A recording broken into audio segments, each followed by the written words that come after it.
Hello viewers, नमस्कार। Path finders bye अन academy IAS के YouTube channel पर आप सभी का स्वागत है। सो फ्रेंड्स, लास्ट टाइम आपने कब ऐसा सुना था कि भारत के external affair minister S Jaishankar ने पाकिस्तान के मिलिट्री के ऊपर, स्पेसिफिकली एक पर्सन के ऊपर कभी टारगेट किया हो? फ्रेंड्स, रेयरली एस जयशंकर ने कभी भी इस तरीके का कमेंट किया है। S Jaishankar has always said कि पाकिस्तान जो है वो टेररिज्म को स्पॉन्सर करता है, लेकिन कभी भी कैटेगोरिकली पाकिस्तान के आर्मी और वहां के जो चीफ ऑफ डिफेंस स्टाफ हैं, जो पहले फील्ड मार्शल और आर्मी चीफ हैं असीम मुनीर, उनके ऊपर कभी भी पर्सनल तरीके से टारगेट नहीं करने का काम किया है। लेकिन यस्टरडे एक प्रेस कॉन्फ्रेंस के दौरान एस जयशंकर ने कैटेगोरिकली पाकिस्तान के आर्मी को रिस्पॉन्सिबल ठहराया है कि आज भारत को जो भी टेररिज्म का चैलेंज है, उसका रीजन, उसका ब्लेम पूरी तरीके से पाकिस्तान की आर्मी को जाता है। और वहां के जो so called chief of defence staff force है असीम मुनीर, उनकी रिस्पॉन्सिबिलिटी है। उन्हीं की वजह से ये सारा प्रॉब्लम आज इस रीजन में देखने को मिल रहा है। अब फ्रेंड्स, क्यों ऐसा कहा गया, इसके बहुत सारे मायने हैं। एक क्लियर कट ऑब्जेक्टिव है एस जयशंकर का कि पाकिस्तान के लोगों को मैसेज देना दैट देखिए, आपके आज इस तरीके के बुरे हालत का कोई जिम्मेदार है तो वो आप ही के आर्मी चीफ असीम मुनीर का देन है कि आज आप ऐसी बदतर जिंदगी में जी रहे हो। फ्रेंड्स, ये जो स्टेटमेंट है ये तब आ रहा है जब आज वर्ल्ड के तमाम countries, US, UK, France, Germany, इन सभी ने पाकिस्तान में लाए गए रिसेंटली 27 अमेंडमेंट के कॉन्टेक्स्ट में सभी ने पाकिस्तान के एनवॉय को अपना प्रोटेस्ट दर्ज किया है। और इनफैक्ट फिनलैंड ने तो अपने एम्बेसी को भी शट डाउन कर दिया है बिकॉज ऑफ इनस्टेबिलिटी इन पाकिस्तान। तो फ्रेंड्स, ये एस जयशंकर का एक मास्टर स्ट्रोक है फ्रॉम द पर्सपेक्टिव कि क्या एस जयशंकर किसी तरीके का एक जेनजी मूवमेंट लाना चाहते हैं पाकिस्तान में। क्या एस जयशंकर चाहते हैं कि पाकिस्तान के लोग जो हैं वो फाइनली एक नया अवेकनिंग की तरफ बढ़े, असीम मुनीर के मिलिट्री डिक्टेटरशिप से पाकिस्तान को बचाया जाए? तो फ्रेंड्स, इसीलिए एस जयशंकर का ये कैटेगोरिकल क्रिटिसिज्म और एक तरीके से सीधा साधा निशान असीम मुनीर पर करना, ये एक डिप्लोमेटिक गैम्बल है जो S Jaishankar is trying to play. और ये इंडिया के नेशनल इंटरेस्ट के लिए काफी ज्यादा अच्छा चीज है। और आज इसी चीज के बारे में इस सेशन में हम लोग डिस्कस करेंगे। तो एस जयशंकर ने recently Hindustan time leadership summit में एक इंटरव्यू में उन्होंने एक तरीके से डायरेक्टली पाकिस्तान के आर्मी को रिस्पॉन्सिबल ठहराया है for all India security challenges. अब उन्होंने क्या कहा, मैं उसको थोड़ा डिटेल में आपको बात करता हूं। When you look at the terrorism, when you look at the training camps, when you look at the sort of policy of a kind of, I would say almost ideological hostility, जो ideological हीन भावना है भारत की तरफ, ये कहां से आ रहा है? ये पूरी तरीके से पाकिस्तान की आर्मी की तरफ से आ रहा है।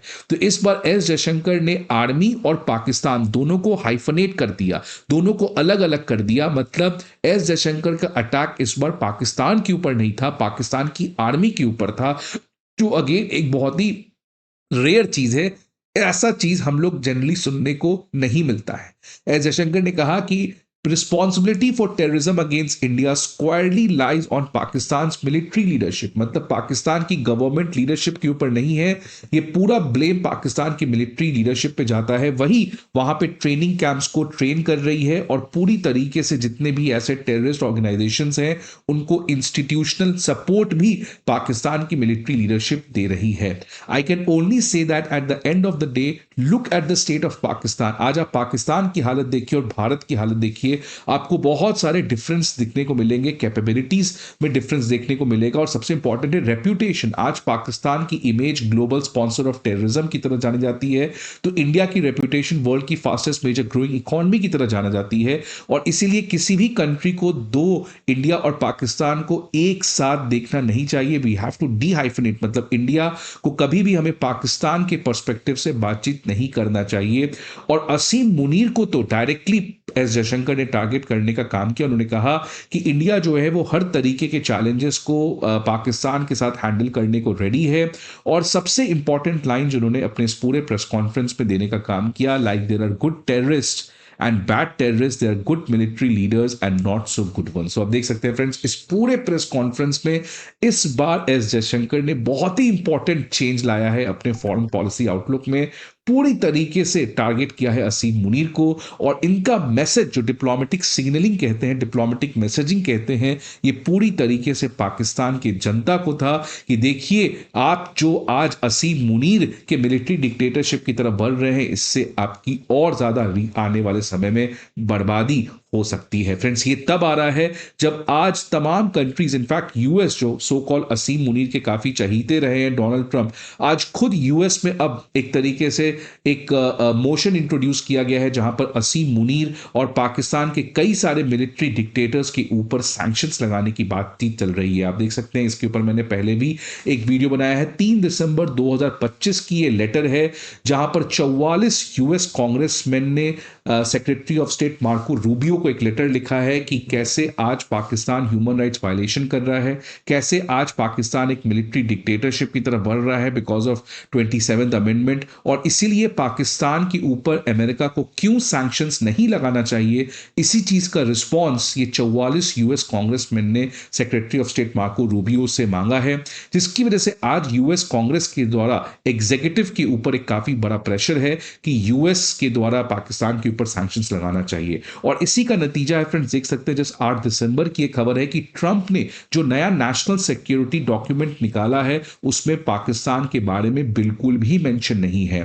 फ्रेंड्स, ये तब आ रहा है जब सभी को लगता था कि अमेरिका जो है वो पाकिस्तान के साथ अपने मिलिट्री पार्टनरशिप को और बढ़ाएगा, पाकिस्तान को एक इंपॉर्टेंट रोल देगा अपने नेशनल सिक्योरिटी डॉक्यूमेंट में, बिकॉज जिस तरीके से डोनाल्ड ट्रंप का 2 मीटिंग इस साल असीम मुनीर के साथ हुआ था तो ये सबको लग रहा था। लेकिन सरप्राइजिंगली पाकिस्तान का नामो निशान इस लंबे चौड़े सिक्योरिटी डॉक्यूमेंट में नहीं है, और इनफैक्ट इंडिया को एक स्ट्रेटेजिक पिलर की तरह इस रिपोर्ट में बताया गया है, लेकिन पाकिस्तान को बिल्कुल भी यहां पे रेफर भी नहीं किया गया है, मेंशन भी नहीं किया गया है इस पूरे रिपोर्ट में, जो क्लियर कट बताता है कि आज पाकिस्तान की 27th अमेंडमेंट के बाद चीजें काफी बदल चुकी है। इनफैक्ट फिनलैंड, जैसे मैंने पहले भी कहा, उसने तो अपना एम्बेसी तक ही बंद कर दिया है। तो फ्रेंड्स, एस जयशंकर जी का ये एक मास्टर स्ट्रोक है।